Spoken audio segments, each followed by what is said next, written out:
Saya mendaftarkan anak saya di Lazuar itu pertamanya memang udah ada kakaknya di sini, Rio. Kebetulan anaknya lumayan aktif, gak bisa diem. Jadi kemudian saya sebelumnya sih memang cari-cari sekolahan, belum ada yang cocok kok.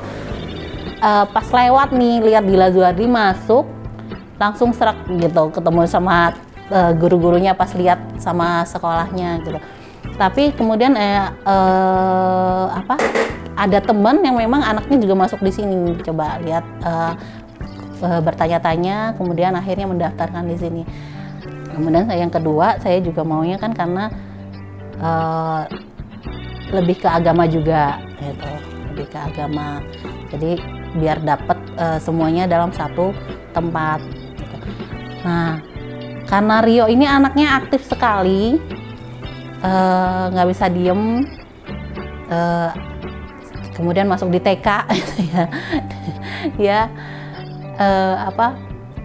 saya sih hanya berharap dia bisa menyesuaikan untuk belajar biasa gitu. Ternyata memang pembelajaran di Lazuar ini tidak hanya belajar formal gitu. Jadi disiplinnya, kemudian pola pikirnya itu semua diajarkan gitu. Jadi memang saya surprise dengan hasilnya kakak Rio.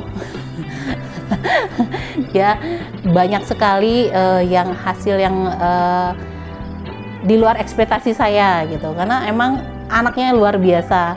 Ini jadi hasilnya guru-gurunya juga begitu sabar sekali guru-gurunya untuk mendidik Rio, untuk mengawasi Rio terutama juga gitu. Dan hobinya satu, dia suka banget bola atau futsal. Alhamdulillah di Lazuardi terpenuhi dengan lumayan dengan banyak sampai sekarang sih banyak sekali yang diikuti kegiatannya. Jadi dan hasilnya juga memuaskan gitu. Jadi saya berharap juga adiknya dapat progres yang sama atau malah justru hasilnya yang lebih baik lagi, jauh lebih mandiri, kemudian lebih ramah, lebih teratur, disiplin.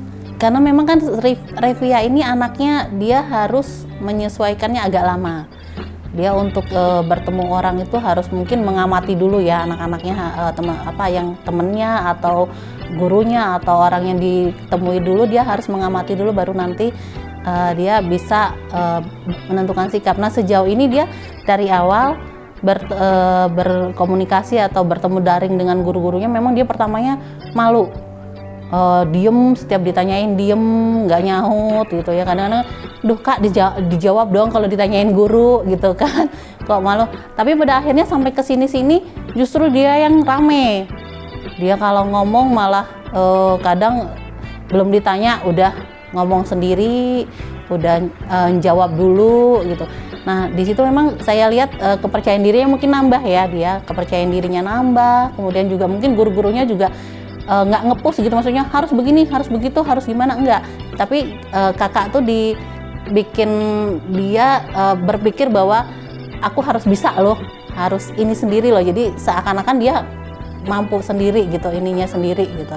Jadi guru-gurunya sih support banget untuk terutama kepercayaan dirinya ya, kepercayaan dirinya, kemudian juga kemandiriannya, kemudian kegiatan-kegiatannya juga alhamdulillah sih gitu. Tapi hasilnya juga sudah kelihatan. Revia ini udah bisa membaca dengan hasil yang diberikan, kemudian pembelajaran yang diterapkan. Jadi memang sejauh ini saya cukup puas dengan hasil yang ada. Saya sekolahkan Revia di tengah pandemi ini karena memang supaya saya pikir kalau di rumah kan dia tidak ada kegiatan, satu pertama. Yang kedua memang supaya dia lebih mengenal dulu yang namanya sekolah gitu. Walaupun memang di tengah pandemi nggak bertemu teman-temannya, nggak bertatap muka dengan gurunya, tapi kemudian bisa belajar di daring. Memang di awalnya agak susah untuk belajar di daring gitu, tapi pada akhirnya anak-anak Revia bisa belajar dengan menggunakan teknologi yang ada. Tadinya saya berpikir bahwa di tengah pandemi ini nggak perlulah sekolah, nanti toh juga orang tuanya yang sibuk, apalagi saya bekerja gitu kan. Tapi kemudian dilihat ke sininya, ternyata kemajuannya juga banyak kok gitu. Jadi saya rasa memang anak-anak perlu tetap harus bertemu dengan guru-gurunya, bertemu dengan teman-temannya walaupun via daring. Jadi untuk para orang tua yang bingung lagi nyari sekolah di Lampung, boleh mendaftar di Lazuardi dengan program pembelajarannya juga, dan guru-gurunya terutama sangat-sangat membantu support untuk anak-anak semua ataupun dengan kegiatan-kegiatannya selama ini.